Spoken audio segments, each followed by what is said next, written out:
Մեր երկրի տնտեսական քաղաքականությունը կառուցված չէ շրջաններում աշխատատեղ ստեղծելու վրա, կառուցված է ուղղակի հարկեր հավաքելու եւ Երևանի ակտիվության հաշվին, Երևանի հարկերի հաշվին, ինչպես նաեւ մի քանի հանքերից ստացված եկամուտների հաշվին պահել երկրի ընդհանուր տնտեսական վիճակը, ինչպես նաեւ պարտք ներգրավելով, բայց որպեսզի ունենանք դինամիկ զարգացող երկիր, մենք պետք է ունենանք համաչափ զարգացում։ Մեր շրջանները պետք է ժամանակի մեր բոլոր շրջանները ունեին մասնագիտացում, ոլորտային մասնագիտացում։ Մենք պետք է գնանք դրան, որ ամեն շրջանի համար կանխատեսենք եւ պլանավորենք տնտեսական զարգացման մոդել։ Ունեինք նոյեմբերյանի օրինակը, մենք հայտարարել ենք նոյեմբերյանի հետ կապված օրինակ եմ բերում, որ նա պետք է լինի առանձին բանջարեղենի ջերմոցների գոտի, դա հնարավորություն կտա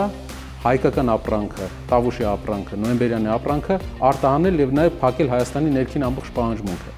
Ուրիշ շրջան, Մեղրի շրջանի հետ կապված ունենք ծրագիր, ապա Վանաձորի հետ կապված ունենք նավթավերամշակման կոմբինատի գործարանի ծրագիր, որը կլուծի Հայաստանում նավթի թանկ ներմուծման եւ